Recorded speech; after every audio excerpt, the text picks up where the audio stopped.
من مشرق أو مغرب. أهلا وسهلا بالنبي، أهلا وسهلا بالنبي، أهلا وسهلا بالنبي، خير الأنام العربي. صلوا على هذا النبي الهاشمي المطلبي، الهاشمي المطلبي. يا ربي إكراما لمن جعلته مكرما، يا ربي إكراما لمن جعلته مكرما. صل عليه دائما وآله وصحبه، وآله وصحبه. أهلا وسهلا بالنبي، أهلا وسهلا بالنبي، أهلا وسهلا بالنبي، خير الأنام العربي. صلوا على هذا النبي الهاشمي المطلبي، الهاشمي المطلبي. Assalamualaikum warahmatullahi wabarakatuh.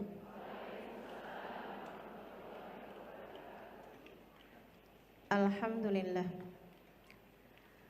wassalatu wassalamu ala rasulillah Muhammad ibn Abdillah wa ala alihi wa sahbihi wa man walah. Subhanaka la ilma lana illa ma 'allamtana innaka antal alimul hakim. Rabbi shrah li sadri wa yassir li amri wahlul 'uqdatan min lisani yafqahu qawli, amma ba'du.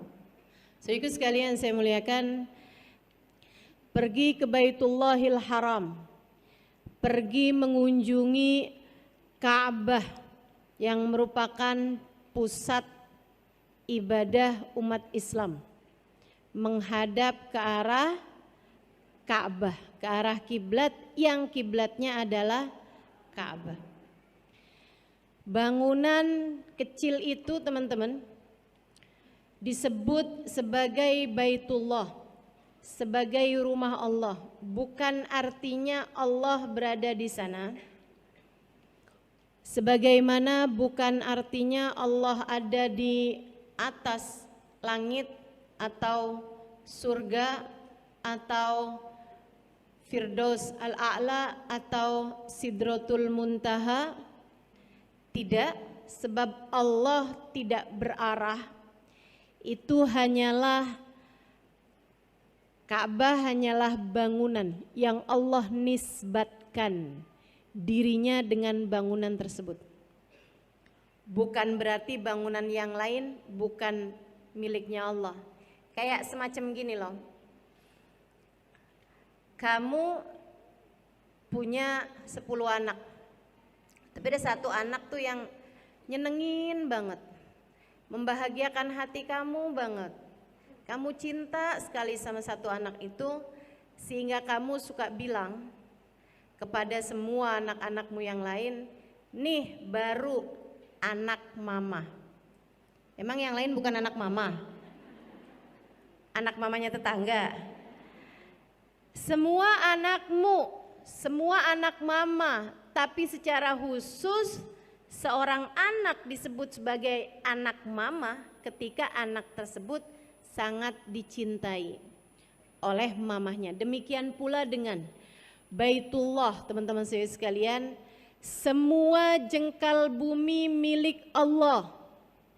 Semua jengkal bumi diciptakan oleh Allah SWT. Bahkan bukan hanya di bumi tapi juga di langit-langit sana dan di alam-alam yang kita nggak tahu, teman-teman saya sekalian. Semua milik Allah, semua diciptakan oleh Allah SWT.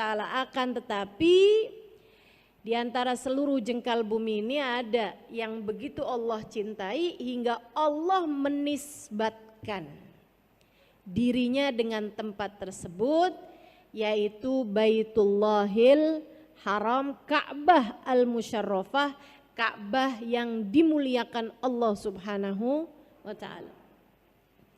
Siapa sih yang bangun Ka'bah pertama kali?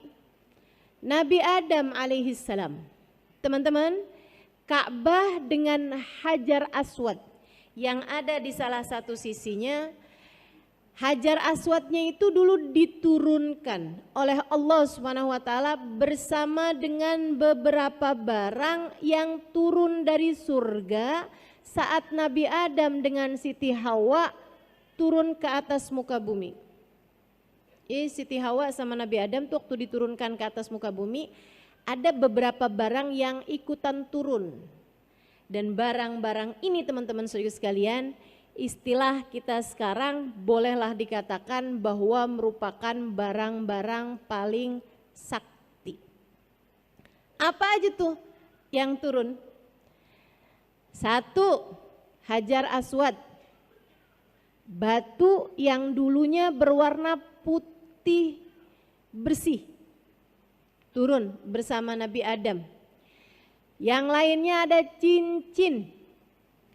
Cincin ini apabila dipakai maka akan menjadikan siapapun yang memakainya ditaati, ditunduki oleh semua yang ada di alam semesta. Bukan hanya manusia tapi juga bangsa jin. Siapapun yang pakai cincin ini semuanya patuh, taat sama dia gitu. Sama yang pakai. Siapa nih yang pakai cincin ini?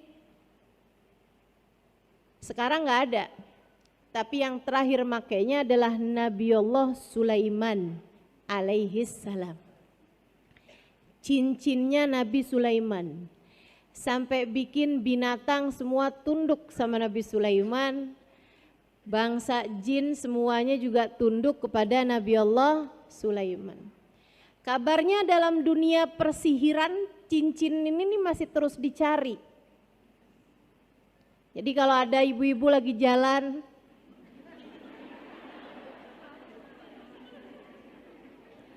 tahu-tahu nemu cincin, Bu, jangan biarkan suamimu memakainya. Saya nggak tahu itu ya, cincinnya siapa gitu kan. Saudaraku sekalian yang saya muliakan, barang lain selain daripada dua hal tersebut adalah tongkat. Tongkatnya Nabiullah Musa alaihissalam yang dengannya Allah jadikan lautan terbelah ketika Nabi Musa memukulkan tongkatnya tersebut. Nah, barang-barang ini semuanya tidak jelas keberadaannya di masa sekarang kecuali Hajar Aswad.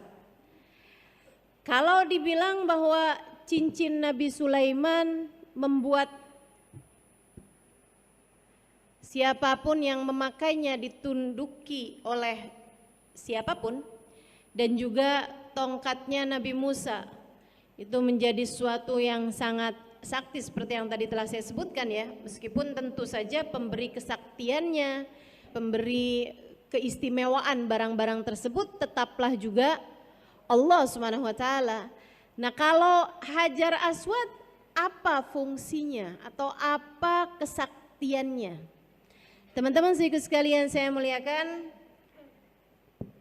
ini juga pernah menjadi hal yang membuat Sayyidina Umar bin Khattab pernah berkata di masa kekhalifahan beliau, saat beliau tawaf dan juga beliau cium Hajar Aswad, sesudahnya beliau berkata, innaka ya hajar, hajarun, innaka ya hajar al-aswad, hajar la yadur wa la yanfa'. Lau ma ra'aitun Nabi sallallahu alaihi wasallam yashummuka ma syamamtuka. Wahai Hajar al-Aswad, lau ma ra'aitur Rasul sallallahu alaihi wasallam yuqabbiluka ma gabbaltuka. Wahai Hajarul Aswad, kata Sayyidina Umar, engkau hanyalah batu engkau tidak memberi manfaat, engkau tidak memberi mudarat. Andai tidak kulihat Nabi Muhammad menciummu, aku tak akan pernah menciummu. Kata Sayyidina Umar. Ucapan tersebut didengar oleh Sayyidina Ali bin Abi Thalib yang kemudian berkata, "Ya Umar, faqad sami'tu Rasulullah sallallahu alaihi wasallam yaqul." Jangan salah wahai Umar, saya pernah dengar Nabi Muhammad sallallahu alaihi wasallam berkata, "Innal hajarul aswad yashhad liman istalamahu bil wafa yaumal qiyamah." Sesungguhnya Hajar Aswad akan datang sebagai saksi kepada siapapun yang pernah menyentuhnya, kepada siapapun yang pernah menyalaminya, meletakkan tangan di atasnya, kemudian menciumnya, menyalaminya, atau siapapun yang pernah menciumnya, bahwa orang tersebut adalah orang yang setia menjalankan agama Islam. Orang yang setia kepada Allah Subhanahu wa taala. Fa ayyu naf'in akbaru min hadza? Wahai Umar, adakah manfaat, keistimewaan, kesaktian yang lebih besar daripada ini? Dia ternyata Hajar Aswad kesaktiannya bukan di dunia, Bu, Kak, Dek, tapi kesaktiannya di akhirat. Akan menjadi saksi kepada siapapun yang pernah menciumnya bahwa orang itu adalah orang yang setia menjalankan agama Islam, agama Allah. Sayyidina Umar langsung seneng banget sama ucapan Sayyidina Ali. Ini ya, kita tahu dari sini betapa para sahabat-sahabat Nabi Muhammad itu hatinya bersih-bersih. Enggak ada yang, enggak gitu loh Ali. Mari kita berdebat. Mari kita buka forum secara terbuka. Mari kita adu argumentasi, enggak gitu. Begitu Sayyidina Umar dengar ucapan Sayyidina Ali yang tentu saja Sayyidina Ali berbicara tidak dari hawa nafsu, Sayyidina Umar pun berbicara tidak dari hawa nafsu, melainkan semuanya berbicara dari hati yang bersih. Sayyidina Umar kemudian berkata, "Bi'sal mugam laisa fihi Abul Hasan." Seburuk-buruk tempat, aku tak akan pernah mau tinggal di sana, adalah tempat yang di sana tidak ada bapaknya Hasan, yaitu Sayyidina Ali bin Abi Thalib. Waduh Ali, kamu emang benar-benar penyelamat saya nih. Saya nggak mau tinggal di satu tempat yang tidak ada kamu di dalamnya, takut salah-salah mikirnya terhadap apapun. Gitu ya, jadi Sayyidina Umar memberi kesaksian tentang ilmunya Sayyidina Ali bin Abi Thalib dan tentang pengetahuan beliau, yaitu Sayyidina Ali bin Abi Thalib. Teman-teman sekalian yang saya muliakan, tapi bukan artinya, wah kalau gitu saya harus bisa cium Hajar Aswad. Itu teman-teman saya sekalian, bisa mencium Hajar Aswad itu juga sebuah anugerah yang enggak bisa gini-gini. Belakangan ini nih banyak banget orang-orang yang jadi joki cium Hajar Aswad. Ada Ustazah, orang mana? Iya orang mana lagi?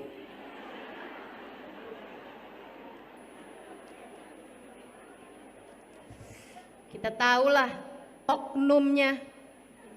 Dari mana tuh ide-ide jokiin sesuatu. Saudariku sekalian yang saya muliakan, jadi ada tuh, saya pernah disamperin. Bukan saya pernah jadi joki ya.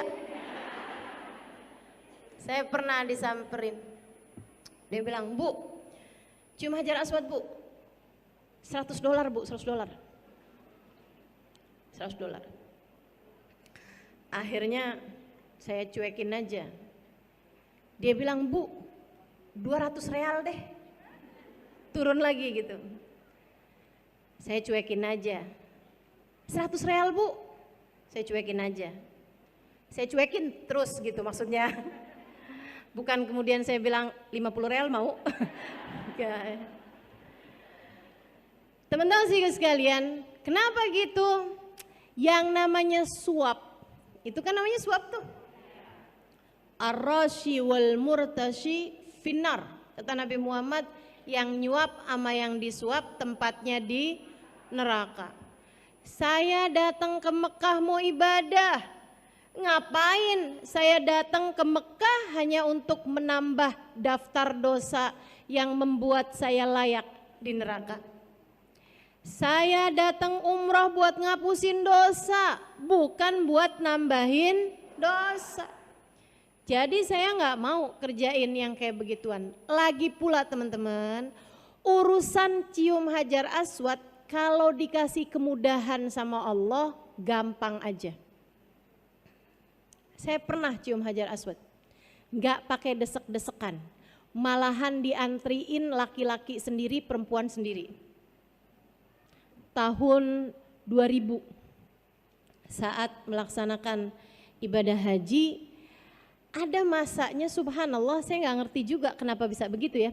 Jadi malam 10 Dzulhijjah, malam hari raya, rupanya kebanyakan jamaah-jamaah yang lain dari mabit di Muzdalifah yang ngambil batu tuh, itu mereka semuanya pada balik ke Mina untuk melaksanakan jumroh Aqobah atau untuk bermalam besok paginya melaksanakan jumroh, lempar batu. Sementara saya yang waktu itu ditanya sama rombongan kami dari Oman, saya berangkat hajinya bayarnya hanya sekitar 4 jutaan teman-teman. Berangkatnya dari Yaman.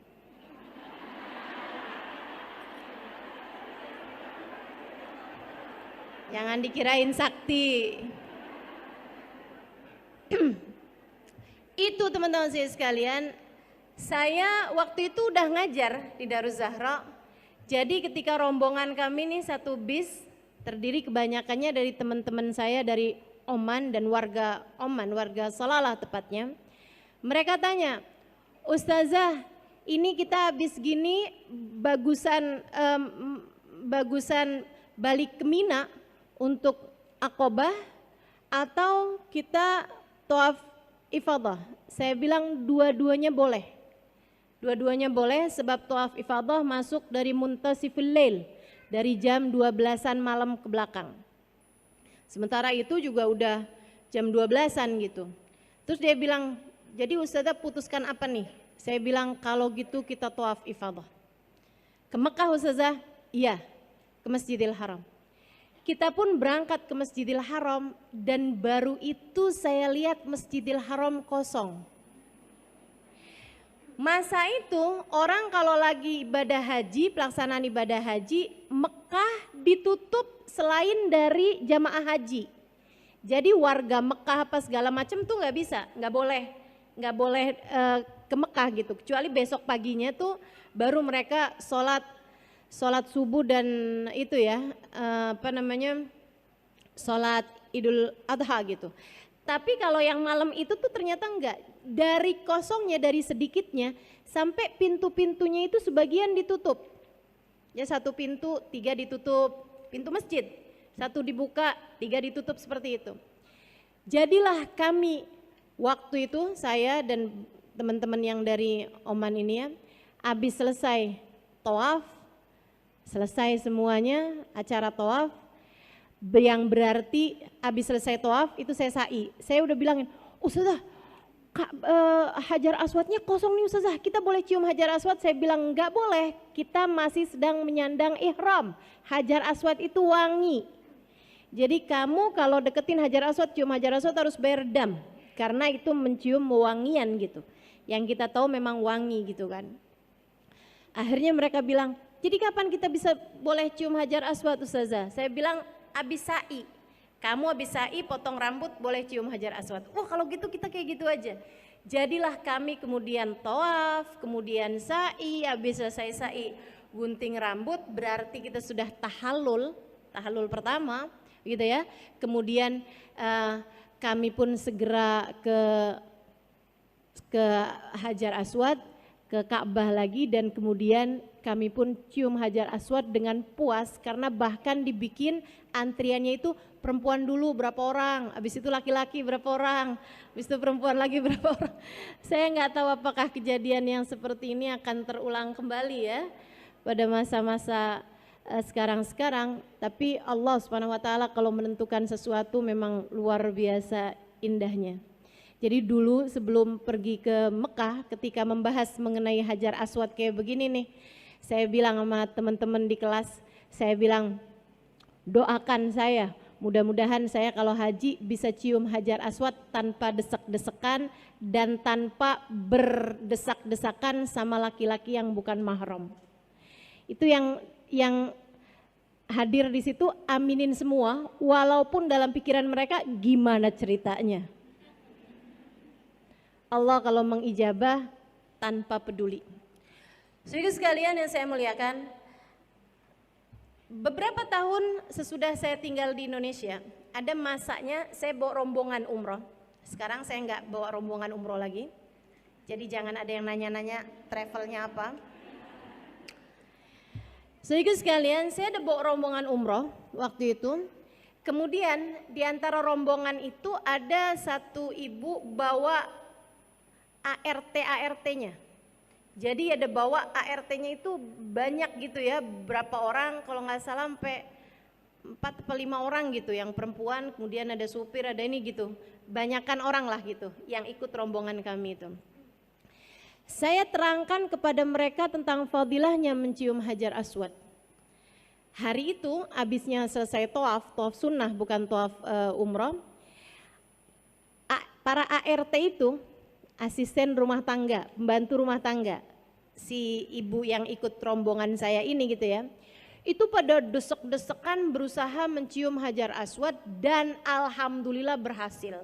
Jadi mereka bikin strategi saling inilah apa segala macam, saling kayaknya ya gitulah ya. Sampai akhirnya mereka bisa cium Hajar Aswad, semuanya berhasil kecuali satu orang. Siang hari itu mereka ngadu pada saya, mereka seneng banget gitu kan semuanya, satu ini nangis sama saya, Ustazah saya belum berhasil Ustazah, pas saya udah mau deket nih Ustazah tiba-tiba saya kedorong, saya ditarik Ustazah karena memang mau mengerjakan sholat gitu, jadinya saya nggak dapat Ustazah, dosa saya banyak barangkali ya Ustazah, nangis beneran. Saya bilang sama dia, nggak gitu dek, mungkin nggak gitu masalahnya, saya bilang udah kamu doa aja minta sama Allah Subhanahu wa taala. Kalau kamu ngerasa mungkin disebabkan dosa-dosa, banyak istighfar, banyak mohon ampun sama Allah. Dia pun melaksanakan itu semuanya. Besok harinya dia datang pada saya nangis lagi. Ternyata nangisan. Tapi kali ini dia nangis senang. Ustazah saya bisa cium Hajar Aswad lama banget. Kok bisa begitu? Dia bilang saya Ustazah desek, akhirnya saya bisa cium Hajar Aswad. Waktu saya lagi cium Hajar Aswad, tiba-tiba aja sepi, gak ada orang di sekeliling saya. Saya udah ngangkat kepala kok sepi, saya cium lagi. Saya niatin Ustazah, buat Ustazah. Buat ini gitu, dia niatin sama dia. Jadi dia nyium sekali buat saya, nyium sekali buat siapa gitu. Semua orang diwakilin sama dia. Buat orang tuanya, buat saudara-saudaranya. Saya aneh Ustazah, kenapa kok kepala saya nggak diangkat-angkat gitu. Jadi saya lama banget Ustazah di Hajar Aswad itu Ustazah. Habis itu pas saya angkat Ustazah, ternyata beneran sepi banget, tempatnya lagi dibersihin.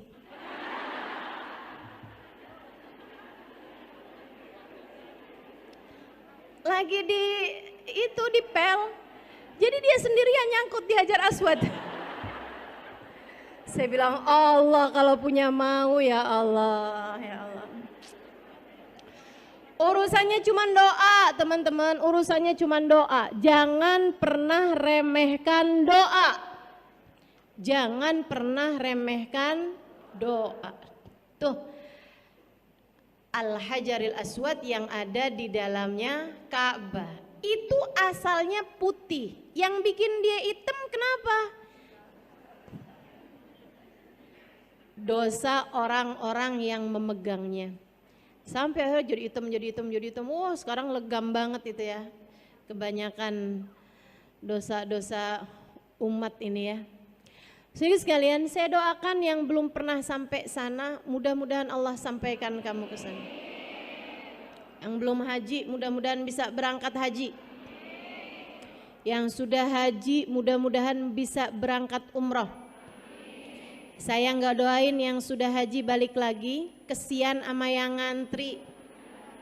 Panjang banget antriannya, dah mendingan hajinya sekali aja, sisanya umroh. Karat wa marat insyaallah, berulang-ulang kali insyaallah bisa berangkat pergi umroh teman-teman saya sekalian. Amin ya rabbal alamin. Jadi Ka'bah itu dibangun oleh siapa? Pertama oleh Nabi Allah Adam alaihi salam. Kabarnya dulu Nabi Adam itu teman-teman saya sekalian diturunkan di Hind. Ketika turun dari atas langit, turunnya tahu kan kenapa? Bukan karena belum bayar pajak, dikeluarin dari surga gitu ya. Enggak gitu, atau belum bayar kos-kosan di surga gitu. Teman-teman saya sekalian, Nabi Adam dikeluarkan bersama dengan Siti Hawa dari surga disebabkan karena akalas syajarah, makan buah yang dilarang oleh Allah Subhanahu wa taala. Fabadat minhuma sawatuhuma, maka pakaian-pakaian kebesaran mereka di surga berhamburan. Kemudian saat itu juga Siti Hawa keluar darah dari bawah beliau ya. Dia bertanya, "Mahadha ya Rab, apa ini ya Allah?" Allah berkata, "Ya Hawa, hadza laki wa li banatiki ila yaumil qiyamah." Ini adalah head untukmu dan untuk semua anak-anak perempuanmu sampai hari kiamat. Makanya perempuan pada punya head kan ya. Sementara Nabi Adam, nah ini saya baca kisah ini di kitab I'anatul Talibin ala Syarhi Fathil Mu'in di bab mengenai haji. Teman-teman saya sekalian, Nabi Adam ketika makan buah tersebut segera keluar kayak tulang dari leher beliau. Ini yang disebut dengan nama jakun. Ya, makanya anak laki-laki pada punya jakun tuh. Begitu kan? Bisa dioperasi apa enggak tuh jakun Ustazah? Kagak ngerti dah saya. Teman-teman sekalian saya muliakan, nih laki-laki dan perempuan. Kemudian Allah pun menurunkan keduanya di atas muka bumi. Kabarnya Nabi Adam turunnya di Hind, di India sekarang ya. Di India sekarang. Sementara Siti Hawa kabarnya turun di Jeddah. Karenanya kotanya disebut kota Jeddah karena Jeddah artinya adalah nenek moyang, gitu ya. Artinya adalah nenek gitu. Jadinya kota Jeddah itu karena ia adalah tempat turunnya Siti Hawa. Wallahu a'lam. Yang kayak beginian kan sejarah nggak bisa dicari kebenarannya begitu ya. Nah itu teman-teman, kemudian Nabi Adam pun berusaha untuk menemukan Siti Hawa. Kebayang zaman itu loh, mau nyari orang nanyanya sama siapa? Dinosaurus. Nyari-nyari petunjuk dari Allah Subhanahu wa taala, sampailah kemudian mereka berjumpa, kabarnya di padang Arafah. Makanya tuh waktu saya naik ke Jabal Rahmah yang tempat padang Arafah itu ya, itu teman-teman sekalian kalau lagi nggak musiman haji, padang Arafah tuh kosong, sepi gitu, sepi. Palingan ada orang-orang yang datang ke sana hanya untuk sekedar lihat ini loh, kalau ibadah haji itu jadi rame karena ini adalah padang Arafah gitu. Nama gunungnya Jabal Rahmah, gunung kasih sayang. Kabarnya di atas gunung situ tuh Nabi Adam dengan Siti Hawa bertemu. Teman-teman sekalian, di situ tuh ada kayak semacam apa sih kalau di pusat kota tuh? Tugu ya, kayak dibangunin tugu gitu di atasnya bukit Rahmah itu. Nah itu banyak banget orang-orang di Indonesia tuh yang suka pada nulis di situ. Andi, love, Rini.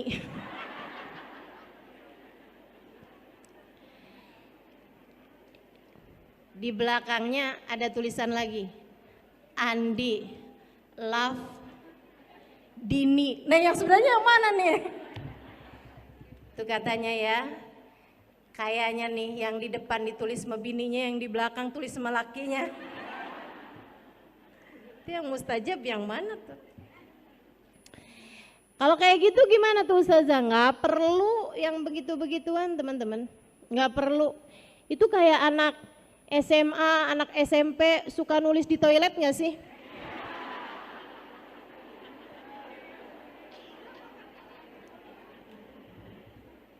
Nggak perlu, sekali lagi ya, ngotorin aja.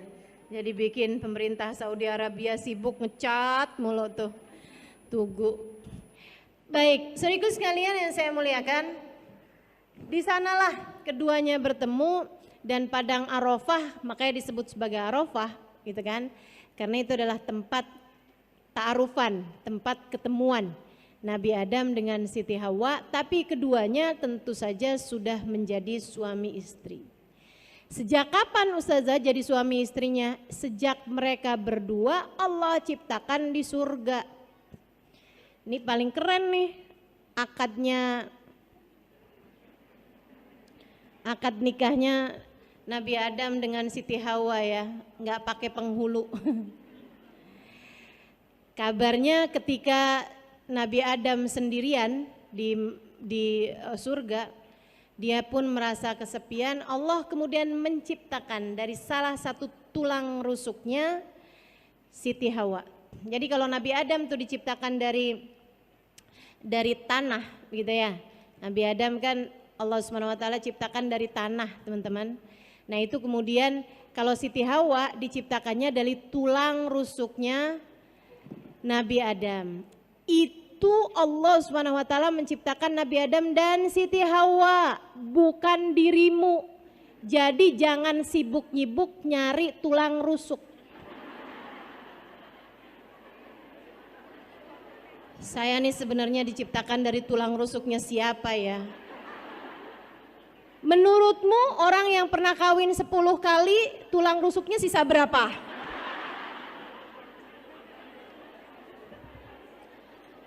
Enggak gitu deh. Terus perempuan yang pernah kawin 3 kali tulang rusuknya barengan gitu? Nah enggak gitu ya.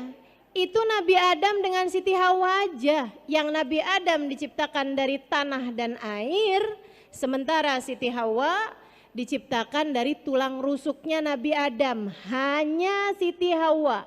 Sementara kita semua sebagai manusia yang normal, yang biasa, Allah SWT menciptakan tubuh kita mimma indafik yakhruju min baini sulbi wattaraib. Kita semuanya diciptakan dari air sperma seorang laki-laki yang masuk ke dalam rahim seorang perempuan dan berjumpa dengan indung telur. Kemudian terciptalah tubuh manusia dari sana. Begitu. Itu teman-teman, yang diciptakan dari tulang rusuk sekali lagi hanya Siti Hawa.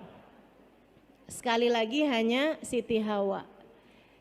Nah, ketika Nabi Adam begitu bangun tidur, dia lihat begitu pas apalah ya, saya nggak tahu tuh di surga ada tidur apa enggak. Sebab yang saya pernah dengar di surga tuh nggak ada tidur, gitu kan.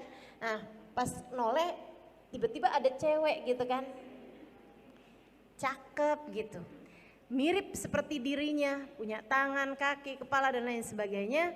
Maka Nabi Adam pun berusaha mendekati dia.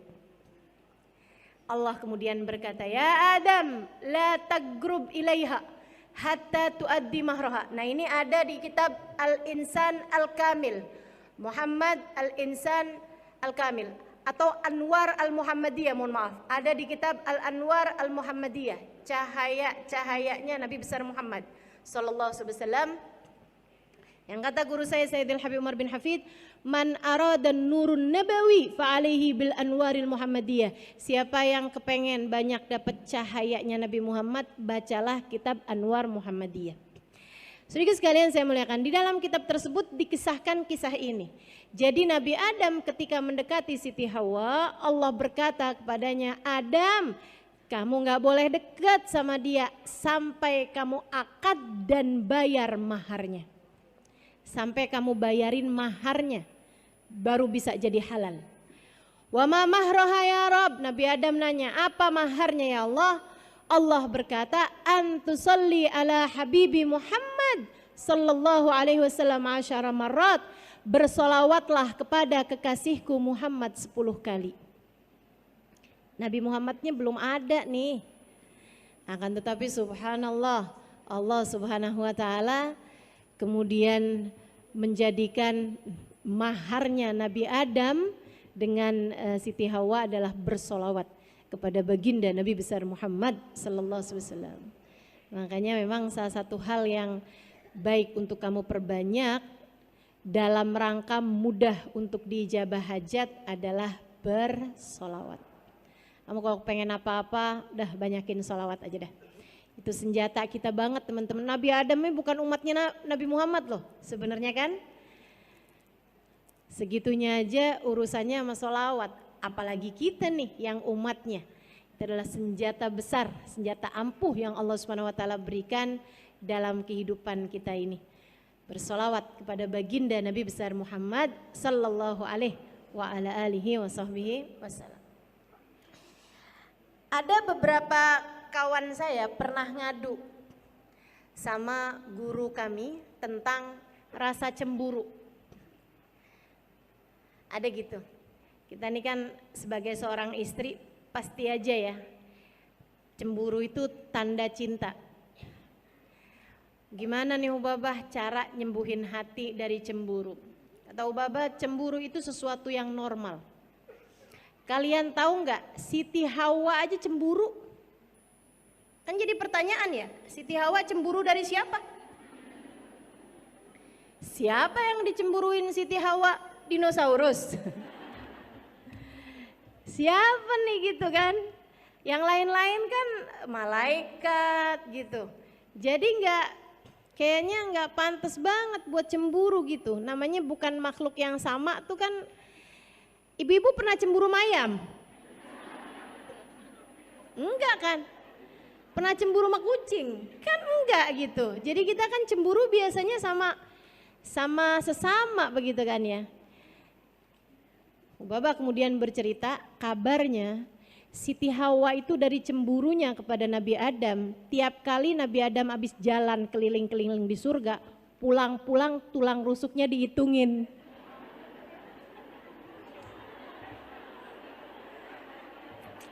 Lucu banget gak sih? Ya Allah. Tulang rusuknya Nabi Adam dihitungin. Khawatir Allah menciptakan dari tulang rusuk yang lain seorang perempuan seperti dirinya.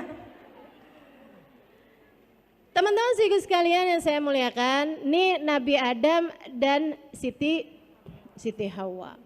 Turunkan, kemudian Allah Subhanahu wa taala bersama dengan turunnya Nabi Adam dan Siti Hawa diturunkan 3 barang tersebut.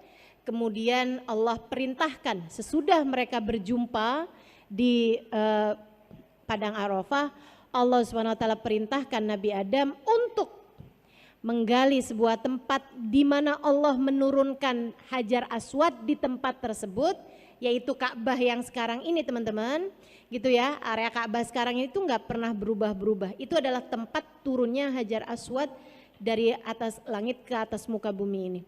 Nah itu Allah SWT perintahkan di titik itulah, bangunlah Ka'bah.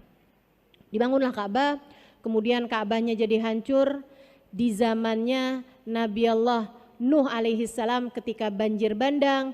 Kemudian Nabi Nuh membangun kembali sesudah surutnya banjir tersebut. Kemudian hancur lagi di zamannya Nabi Allah Sulaiman alaihi salam. Karenanya ma min nabiyyin illa wahaj, tidak ada satu nabi pun kecuali semuanya pasti pernah haji. Perhatikan, tidak ada satu nabi pun kecuali semuanya pasti pernah haji. Jadi semua nabi-nabi itu pada pernah haji, semua. tanpa terkecuali. Teman-teman sekalian yang saya muliakan, karenanya haji itu atau pelataran Ka'bah itu adalah salah satu dari tanah paling mulia yang pernah diinjak orang, karena di tempat itu pula lah begitu banyak orang-orang soleh yang pernah menapakkan kaki di sana. Saya teman-teman, setiap kali tawaf, saya suka ngebayangin hal kayak gitu. Jadi saya pikir, ya Allah, Nabi Adam tawaf, Nabi Ibrahim tawaf, Nabi Nuh tawaf, Nabi Ismail tawaf, Nabi Yahya, Nabi Zakaria. Semuanya pada pernah tawaf di tempat ini, ya Allah. Sekarang saya pun Kau izinkan untuk tawaf di tempat ini. Ya Allah, sebagaimana Engkau telah memandang mereka dengan pandangan cinta-Mu, pandanglah hamba yang hina dina ini juga dengan pandangan kasih sayang.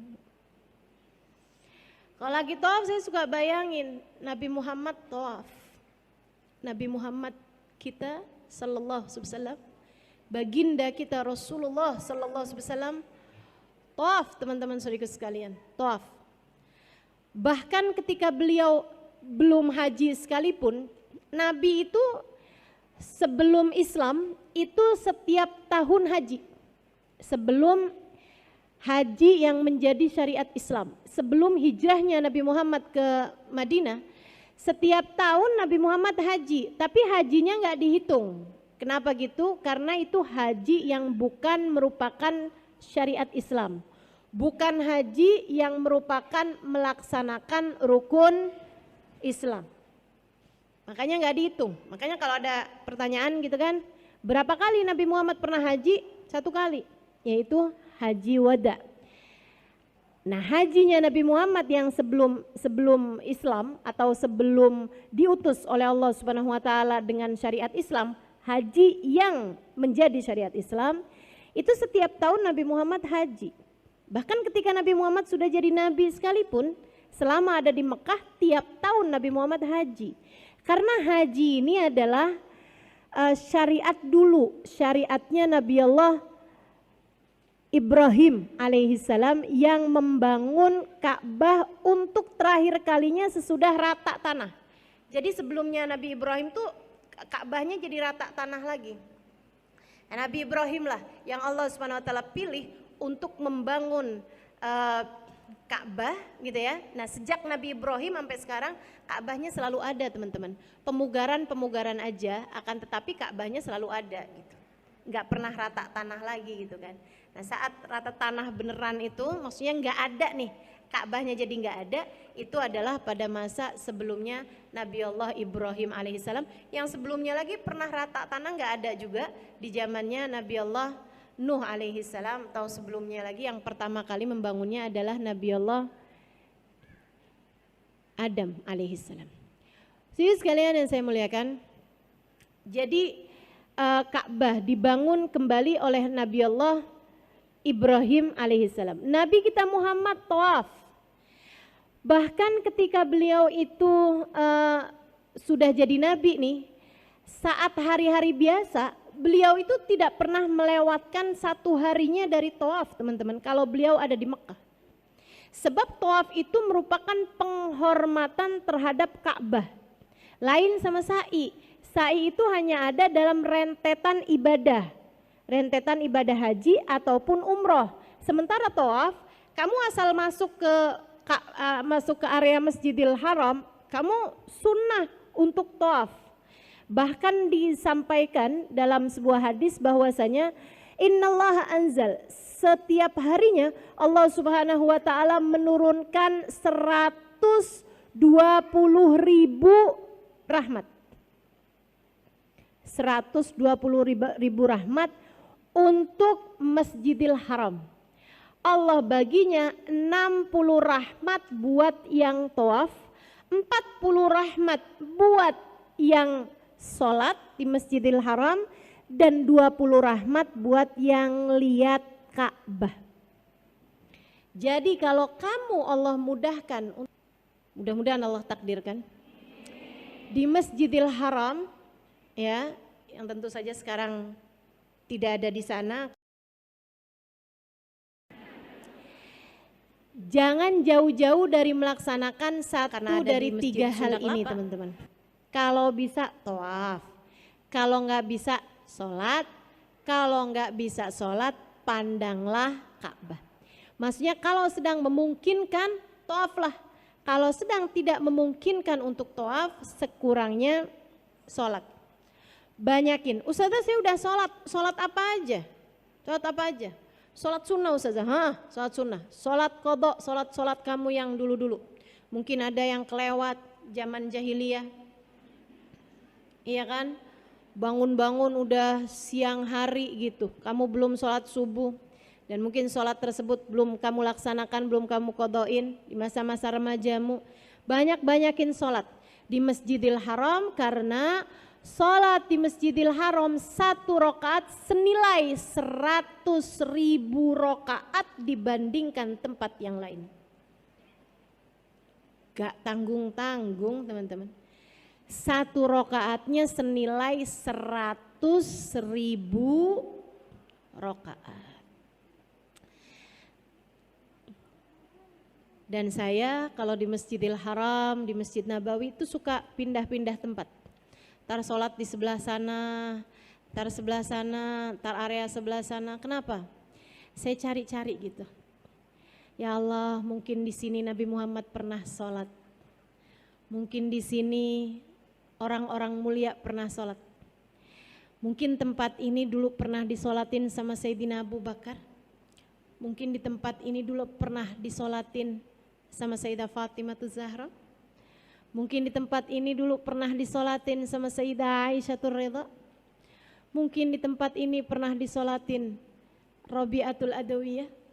Mungkin di tempat ini pernah disolatin Syekh Abdul Qadir Jailani. Mungkin di tempat ini pernah disolatin Sayyidina Al-Faqihil Muqaddam Muhammad bin Ali Ba'alawi. Mungkin di tempat ini pernah disolatin Sayyidina Syekh Abu Bakar bin Salim. Kita nggak pernah tahu teman-teman, Imam Syafi'i dulu sholat di mana aja, Imam Malik dulu sholat di mana aja. Jadi saat kamu sedang ada di Mekah, saat kamu sedang ada di Madinah, perbanyaklah untuk berada di dalam masjidnya. Jangan kebanyakan keliling pasar.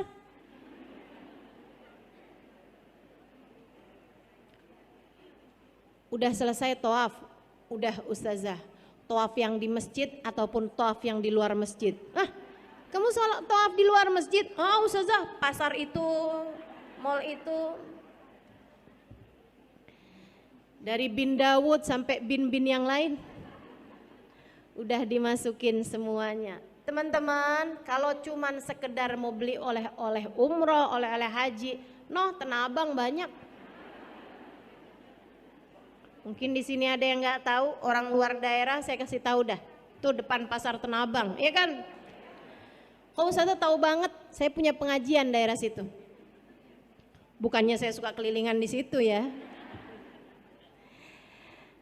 Kalau sekedar mau beli oleh-oleh, sekedar mau beli apa gitu kan, tempat yang lain banyak.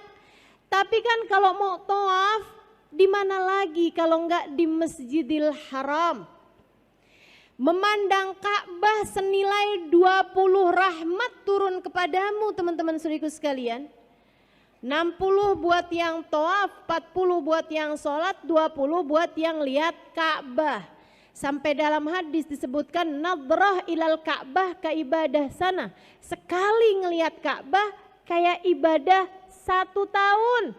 Sekali lihat Ka'bah kayak ibadah 1 tahun, 1 tahun. Siam naharaha wa qiyam lailaha, siangnya puasa, malamnya tahajud. 1 tahun, sekali lihat doang. Saudara sekalian yang saya muliakan, sayang-sayang banget kan kalau kita tidak memanfaatkan itu. Pernah ada seorang ulama pas depan Ka'bah meremlek. Tanyain sama muridnya, Kiai kelilipan? Enggak. Kok gitu meremlek Kiai? Biar hitung banyak kan. Kata Nabi sekali lihat Ka'bah hidung setahun. Jadi biar banyak kan, setahun, 2 tahun, 3 tahun, 4 tahun.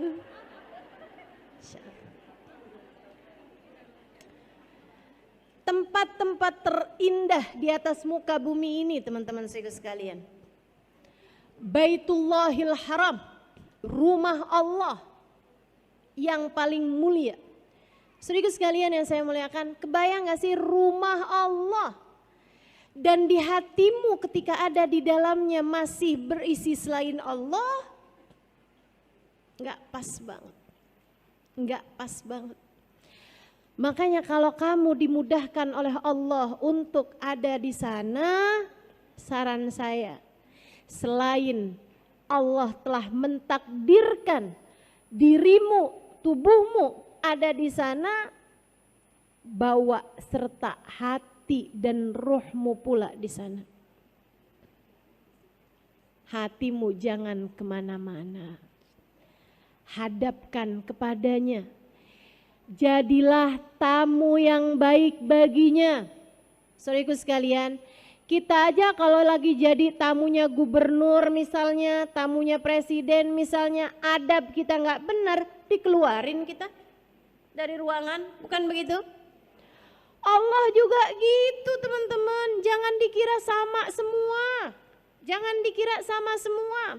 Ini kayak haji nih, Nabi Muhammad bercerita, idza labbal abd, apabila seseorang mengumandangkan talbiyah, dia berkata labbaik Allahumma labbaik, labbaik la syarika laka labbaik, innal hamda wan ni'mata laka wal mulk la syarika lak.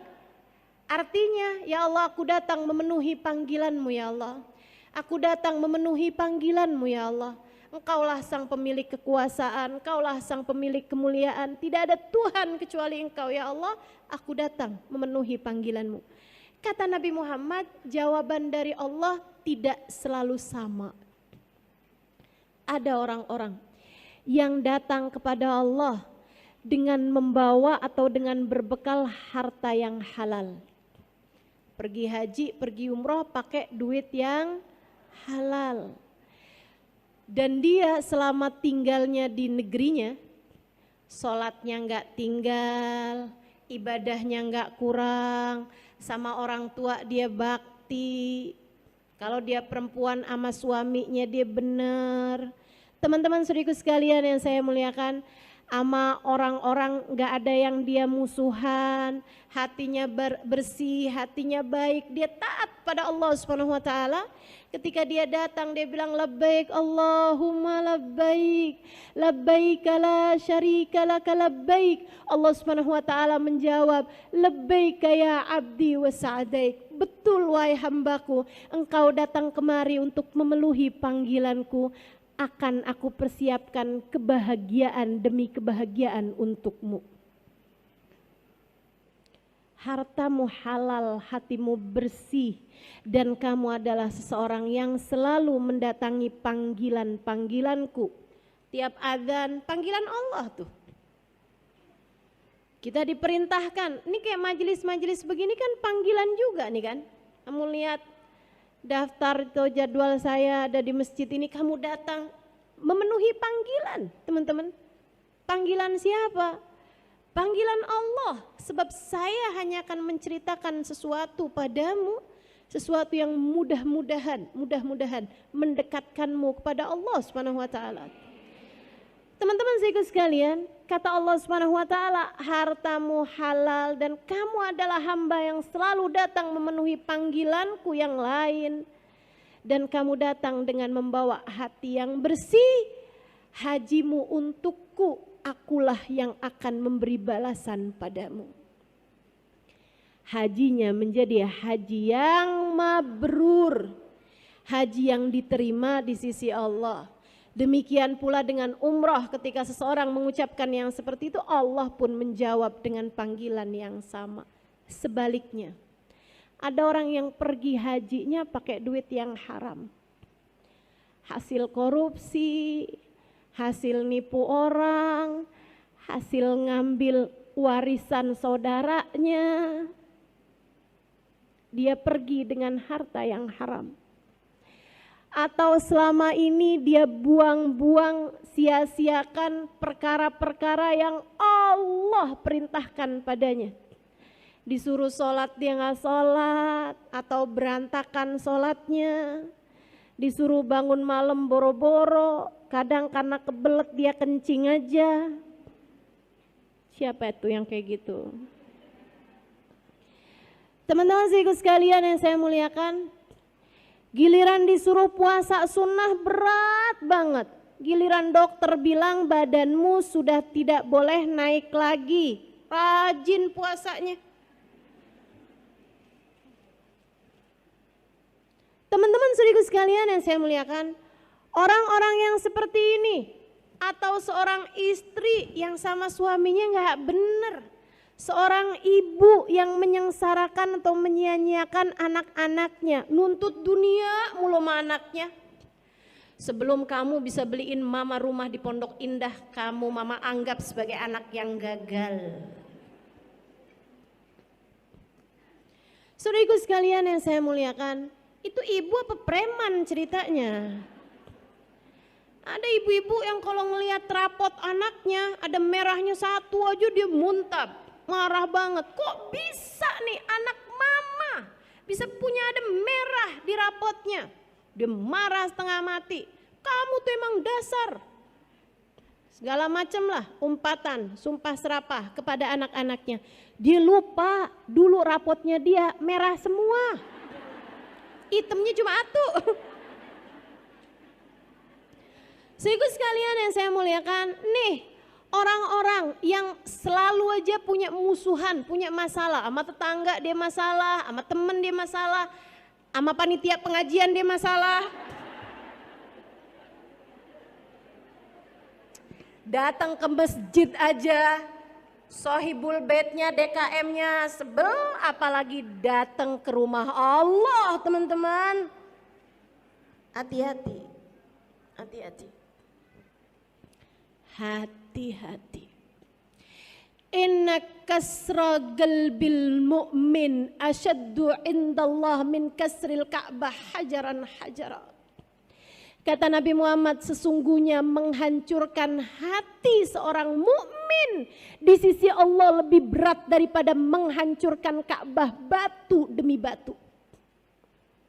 Ada orang sekarang datang Ka'bah bawa kapak atau bawa bulldozer, diratain tuh Ka'bah pakai tanah, kayak apa marahnya orang sedunia.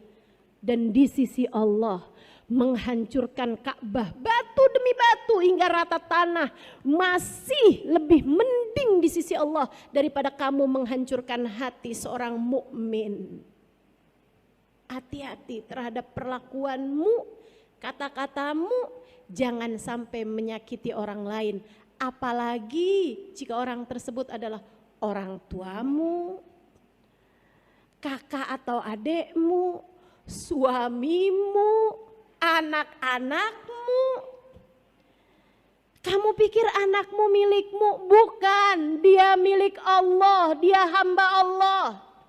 Kamu pikir suamimu milikmu sehingga kamu boleh nampar, cubit, pukul, diracun? Bukan, suamimu bukan milikmu, ia adalah milik penciptanya, milik Allah Subhanahu wa ta'ala. Perlakuanmu kepadanya akan membuat Allah Subhanahu wa ta'ala langsung yang akan membalasmu. Kamu jadi istri aja gak diterima sama suamimu, mau jadi hamba Allah, pergi berangkat ke rumah Allah dan kamu diterima, tunggu dulu teman-teman saudaraku sekalian.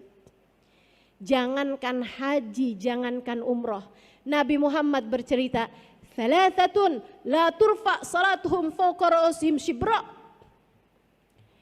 Imamun zalim wa imra'atun batat wa zawjuha 'alaiha sakhit wa akhwan mutasariman. Dalam hadis sahih Nabi Muhammad menceritakan 3 kelompok orang. Tiap kali dia sholat, sholatnya nggak akan terangkat dari kepalanya 1 jengkal pun, 1 jengkal pun. Teman-teman saudaraku sekalian, sholat tuh buat diterima mesti keangkat dulu.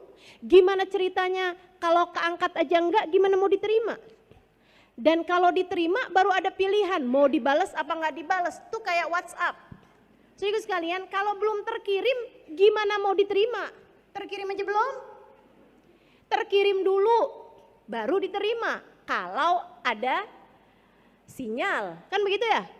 Nah kalau misalnya nggak ada sinyalnya gitu kan, terus nggak terkirim atau nggak keterima, gimana mau dibalas teman-teman? Demikian pula dengan amal ibadah kita gitu kan. Ada syaratnya keangkat dulu, artinya keangkat terkirim gitu. Nah habisnya terkirim kemudian baru diterima apa enggak sama Allah, kemudian habisnya diterima atau enggak, baru kemudian Allah balas atau enggak balas. Nah ini ada kelompok orang, sholatnya tidak keangkat satu jengkal pun dari atas kepalanya. Siapa mereka ya Allah? Imam zalim, seorang pemimpin yang zalim. Camat kek, bupati kek, wali kota kek, gubernur kek, apalagi presiden. Pemimpin-pemimpin yang zalim, sholatnya tidak terangkat satu jengkal pun karenanya atas nama cinta. Saya sampaikan kepadamu, enggak usah ada yang nyalon.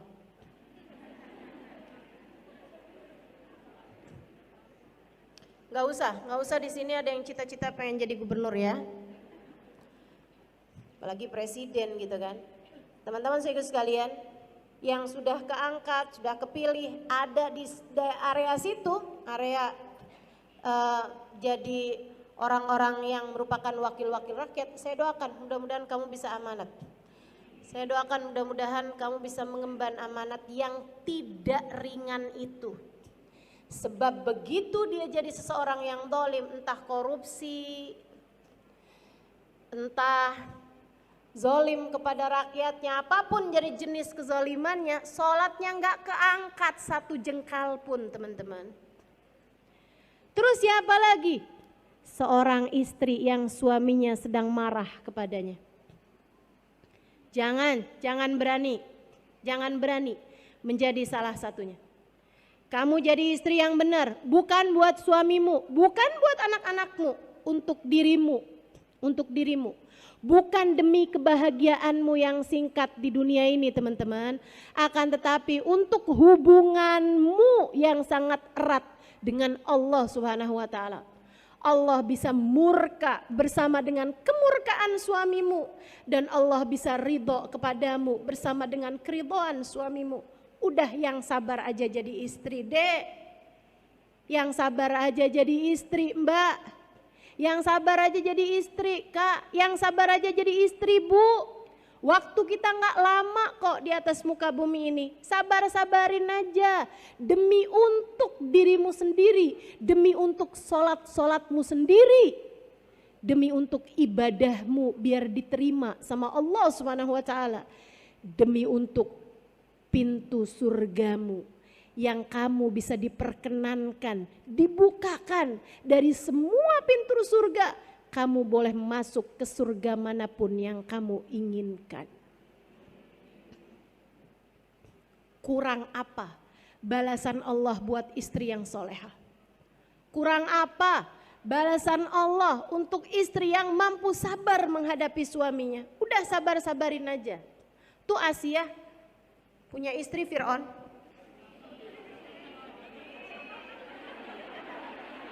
Asia istrinya Fir'aun maksud saya. Seneng bener kalau saya salah. Untung saya sabar. Teman-teman sikut sekalian yang saya muliakan, Asia tuh suaminya dia adalah Fir'aun. Segitunya dia bisa jadi istri yang soleha. Teman-teman kabarnya Asia tuh kalau sama Fir'aun dianggap nggak nurut, itu ditaroin di kayak tempat tidur gitu yang dibuat dari api, yang dibuat dari besi, di bawahnya api dinyalain, dipanggang. Fir'aun mau bikin Asia jadi Asia panggang. Lah suami kita kan nggak Fir'aun amat. Ayolah. Lagian kamu mau nuntut suami kamu tuh mau jadi kayak apa? Ngaca. Dirimu sendiri itu loh, kayak sok-sokan aja. Sok-sokan sempurna. Bukankah dirimu juga punya banyak kekurangan? Bukankah dirimu juga punya banyak aib dan celah? Bukankah dirimu juga punya banyak kesalahan? Ayo belajar untuk bisa jadi seorang perempuan yang mudah-mudahan tiap kali kamu sholat Allah berkenan memandangmu dengan pandangan penuh rahmat. Ketika kamu berangkat umroh, berangkat haji, ketika kamu menyampaikan labbaik Allahumma labbaik, labbaik la syarika laka labbaik, Allah pun kemudian bersegera untuk menerima ibadahmu tersebut seraya mengatakan labbaika ya abdi wa sa'daik. Yang ketiga dari orang yang sholatnya nggak akan pernah keangkat satu jengkal pun. Ini sholat. Sholat tuh ibadah yang paling banyak kita lakukan dibandingkan dengan puasa, dibandingkan dengan haji teman-teman. Bandingkan dengan zakat kan begitu. Segitunya aja Allah nggak mau menerima sholat kita satu jengkal pun. Yang ketiganya siapa? Akhwan mutasoriman, orang yang lagi nggak akuran. Yuk liatin hatimu. Dendam sama siapa hatimu itu? Hah? Punya kebencian sama siapa hatimu itu? Diapain? Sampai bisa segitu dendamnya? Diapain? Sampai kamu bilang seumur hidup nggak akan pernah saya maafkan orang itu? Baik teman-teman sekalian yang saya muliakan, akhwan mutasoriman, dua orang yang sedang nggak akuran, ada dendam di hati kita sama siapapun, menghalangkan sholat kita diterima sama Allah, menghalangkan ibadah haji kita, ibadah umroh kita buat terima sama Allah. Jadi yuk sama-sama saling benerin diri, biar kita ketika mengerjakan ibadah apapun aja jadi ibadah yang layak diterima sama Allah Subhanahu wa taala. Jadi setiap kali orang mengumandangkan talbiyah ada dua jawaban dari Allah Subhanahu wa taala, antara labbaik wa sa'daik dengan kalau hartanya haram, kalau selama ini perintah Allah juga diabaikan, kemudian lagi dia berangkat cuman bawa badan doang, hatinya sih lagi di mana-mana teman-teman, hatinya nggak ikutan pergi, nggak ikutan datang ke Mekah gitu ya. Itu teman-teman sekalian jawaban dari Allah ketika dia mengumandangkan labbaik Allahumma labbaik, labbaik la syarika laka labbaik. Mungkin dia membaca itu dengan penuh rasa bangga, mungkin dia membaca itu dengan penuh rasa haru, mungkin dia membaca itu dengan penuh rasa bahagia, akan tetapi ternyata jawaban dari Allah untuknya la labbaik wala sa'daik. Tidak wahai hambaku, kamu datang tidak untuk memenuhi panggilanku. Hartamu haram. Kamu datang ke sini bawa hati yang busuk. Kamu datang ke rumahku dengan mengabaikan perintah-perintahku saat kamu berada di negerimu. Hajimu aku tolak. Usahamu tidak akan terbalas apa-apa dariku. Kayak semacam jawaban dari Allah ketika dia bilang, aku datang memenuhi panggilanmu ya Allah. Kata Allah, siapa yang ngundang? Kayak semacam gitu loh. Serem bener, serem bener.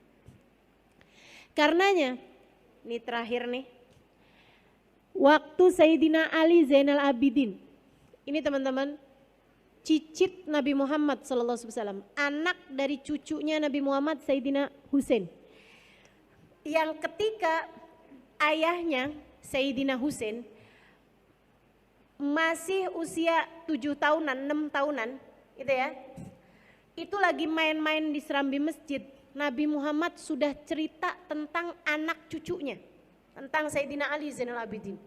Keren banget gak sih ini? Jadi ahli ibadah fayagum ibn waladi hada, yang akan berdiri adalah anak dari cucu saya ini, Ali Zainal Abidin. Julukannya dari Nabi Muhammad. Julukannya berdasarkan karena karomah kemuliaan yang akan Allah berikan nanti untuknya di akhirat. Ini nih Allah angkat bukan jadi pejabat dunia teman-teman. Jadi pejabat akhirat, semulia-mulia ahli ibadah kepada Allah. Seindah-indah ahli ibadah kepada Allah, akan ada panggilan seperti itu. Yang bangun adalah Ali bin Husain bin Abi Thalib atau Ali bin Husain bin Fatimah bintun Nabi sallallahu alaihi wasallam. Anak dari cucunya Nabi Muhammad alaihi wasallam. Wahai Jabir, anak itu tadi, si Ali ini nanti akan lahir seorang anak laki-laki namanya sama denganku.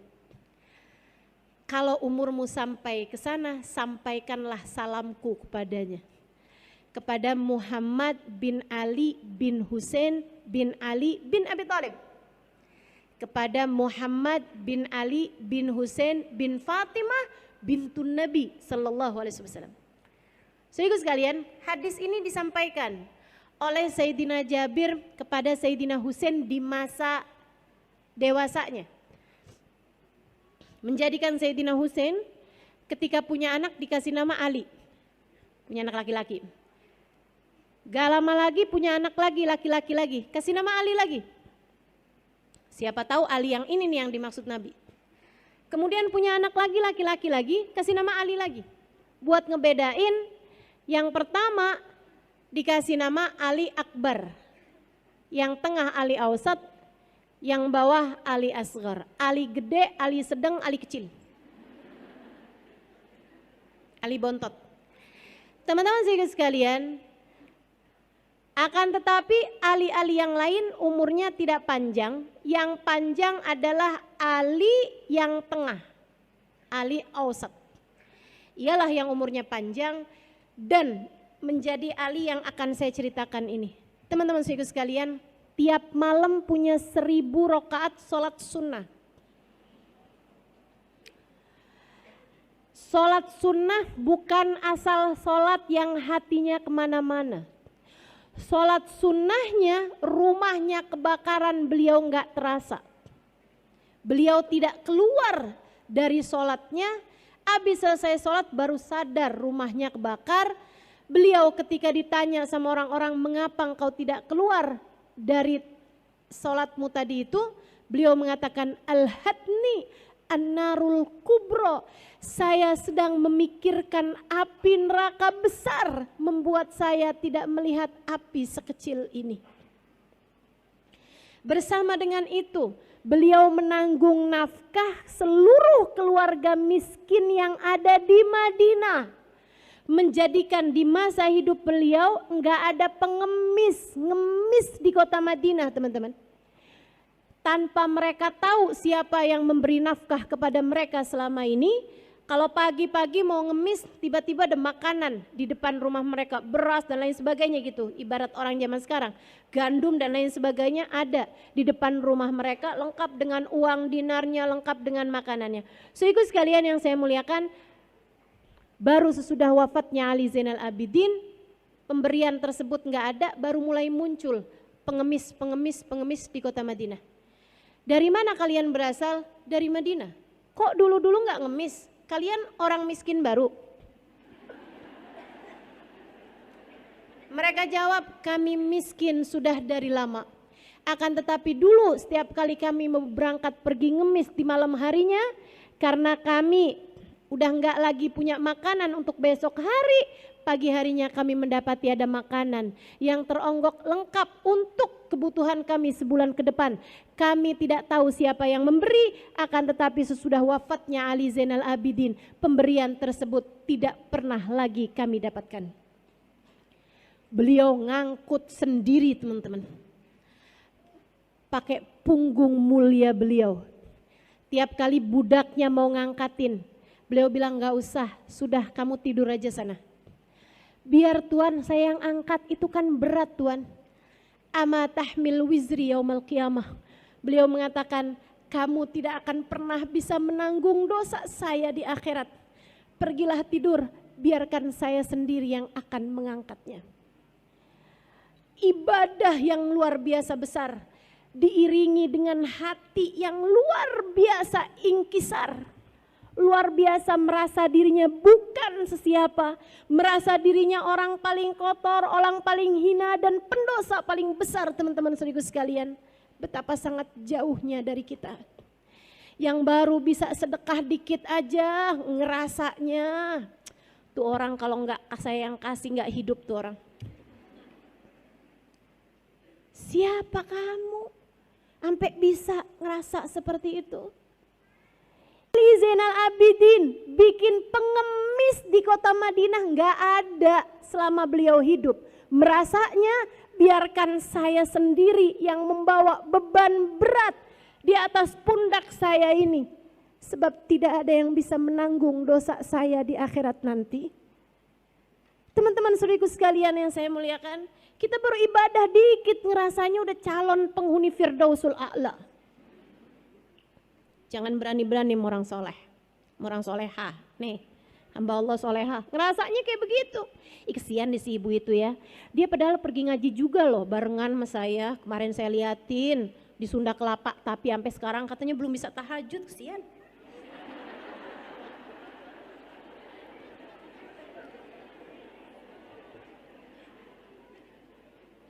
Siapa kamu ini? Atau tepatnya siapa kita ini teman-teman saudaraku sekalian?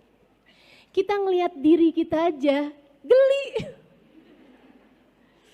Ya Allah, ya Allah. Mudah-mudahan Allah bimbing terus hati kita. Biar tahu hakikat insya Allah.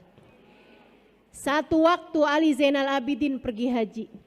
Saudaraku sekalian, saat beliau mulai mengumandangkan talbiyah dari atas untanya, beliau mulai habis selesai miqat, beliau naik untanya, penampilannya sederhana, keadaannya tidak juga dijaga sama penjaga-penjaga gitu, enggak, biasa-biasa aja.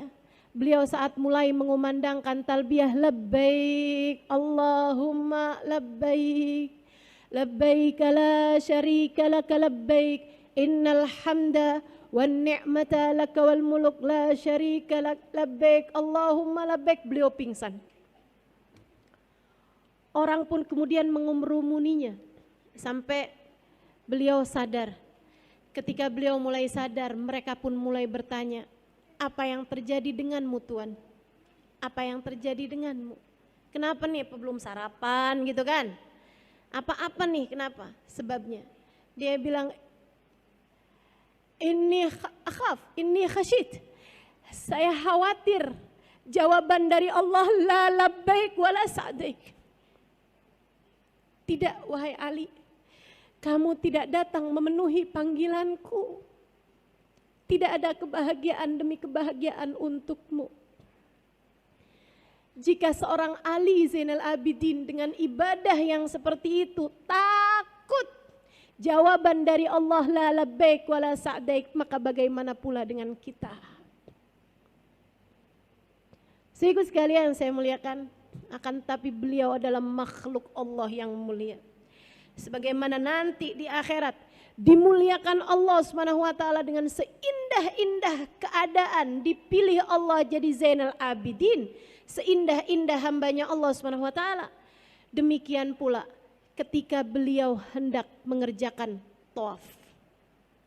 Saudaraku sekalian saya muliakan, waktu itu, zaman itu, kalau ada khalifah sekalipun mau tawaf, presiden, di atasnya presiden khalifah itu, kalau mau tawaf, itu nggak ada diberhentiin orang lagi tawaf, biarin presiden ini sendirian yang tawaf atau dijagain, dikawal gini gitu tuh enggak. Jadi presidennya juga ya ikutan desek-desekan gitu. Ini bukan presiden negara lain ya, presidennya Saudi Arabia sendiri gitu, presidennya masa itu kekhalifahan Islam sendiri teman-teman. Itu ya silakan aja gitu, ikut desek-desekan, ikut inian, mungkin dikawal sama beberapa orang gitu kan, yang ngelilingin beliau gitu, biar jangan ada sampai ada yang bunuh atau apa gitu. Tapi ya ikut desek-desekan, ikut ngantri sama orang-orang. Di saat khalifah zaman itu juga mengerjakan ibadah haji, mau masuk ke area Ka'bah, untuk apalagi untuk bisa cium Hajar Aswad, setengah mati susahnya teman-teman. Beliau mau Habis selesai tawaf nih mau nyium Hajar Aswad tuh susah gitu khalifahnya. Tiba-tiba aja Sayyidina Ali Zainal Abidin masuk dari arah masjid. Begitu beliau masuk, Allah membelahkan orang untuk beliau, hingga beliau dari arah beliau berdiri sampai langsung lurus, jalanannya kosong sampai Hajar Aswad. Masalahnya kan bukan apa yang jadi jabatan duniawi gitu. Tapi Allah kan tidak melihat kepada zahir, yang Allah lihat hati. Ada hati yang menghadapkan dirinya lurus pada Allah SWT. Ada hati yang tak tertarik urusan dunia. Ada hati yang mencintai Allah lebih daripada apapun. Kan tak pernah lupa kepada Allah semenit pun. Teman-teman saudaraku sekalian, Allah belahkan jalan untuknya sampai ke area Hajar Aswad.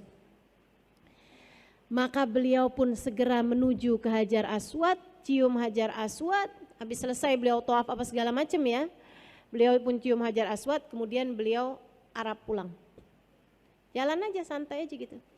Itu teman-teman saya sekalian, ada orang di sekelilingnya khalifah. Khalifahnya tuh nanya kayak begini nih. Manhu? Siapa itu?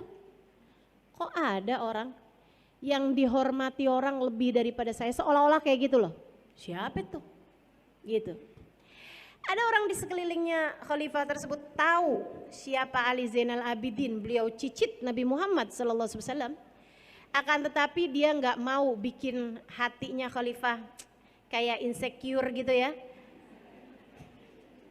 Ya kan rada gimana gitu kan, ada orang yang lebih dimuliain daripada dia gitu. Dia tuh kayak mau gede-gedein hatinya khalifah, terus dia bilang kayak begini, nggak tahu siapa sih itu, nggak kenal. Ada Farazdak namanya di situ, seorang pujangga Arab. Dia kemudian bilang, anta ma ta'rifu ana a'rifu. Kamu nggak kenal, saya kenal. Dia bilang, oh Farazdak, kamu kenal siapa dia? Naam, ana li a'rifu. Saya tahu siapa dia, saya kasih tahu siapa dia. Beliau kemudian menyampaikan bait-bait syair yang sangat indah mengenai Sayyidina Ali Zainal Abidin. Salah satunya beliau mengatakan, hadabnu Fatimah in kunta jahilu bijaddihi anbiya Allah qad khutimu. Hadzal ladzi ya'riful batha wat'atuhu wal arabu ya'rifuhu wal ajamu. Dia bilang, ini adalah seseorang, kalau kamu nggak kenal sama dia, tanah halal, tanah haram kenal sama beliau. Ka'bah kenal sama beliau. Hajar Aswad kenal sama beliau. Semuanya ingin untuk beliau dekat dengannya. Ini adalah putra Fatimah jika kamu tidak mengetahuinya. Dengan kakeknya, kenabian ini telah dipungkasi. Hadza taqiyun naqiyul alimul alam. Wah, pokoknya udah deh, dia puji-puji Sayyidina Ali Zainal Abidin. Teman-teman saudara sekalian, maka kemuliaan di atas kemuliaan ada pada penilaian Allah Subhanahu wa taala. Jangan pernah menganggap nilaimu ada pada pandangan orang terhadap dirimu. Enggak apa-apa dianggap hina oleh manusia jika kamu dianggap mulia di hadapan Allah. Yang kita takutkan adalah kita dianggap mulia di hadapan manusia, sementara kita tidak dianggap di hadapan Allah Subhanahu wa taala.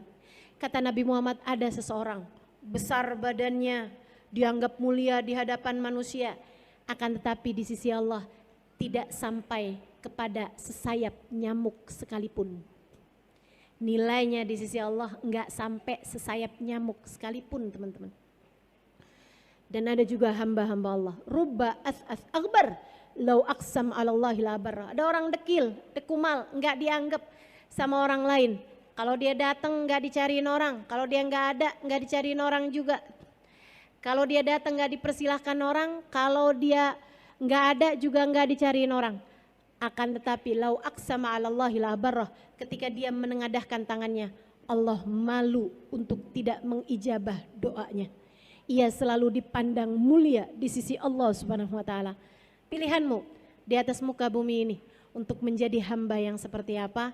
Mari jadikan momen orang-orang berangkat pergi haji, memuliakan Ka'bah, menghidup-hidupi Masjidil Haram. sebagai sarana kita untuk mencari kemuliaan di sisi Allah Subhanahu wa taala, untuk menjadi hamba-hamba yang selalu memenuhi panggilannya. Amin ya rabbal alamin. Rabbana zalamna anfusana wa illam taghfir lana wa tarhamna lanakunanna minal khasirin. Rabbana atina fid dunya hasanah wa fil akhirati hasanah wa qina adzabannar bi fadli subhana rabbika rabbil izzati amma yasifun wa salamun alal mursalin walhamdulillahi rabbil alamin. Al-Fatihah biniyati annallaha yaqdi lana jami'al hajat. Silahkan sebutkan hajat masing-masing.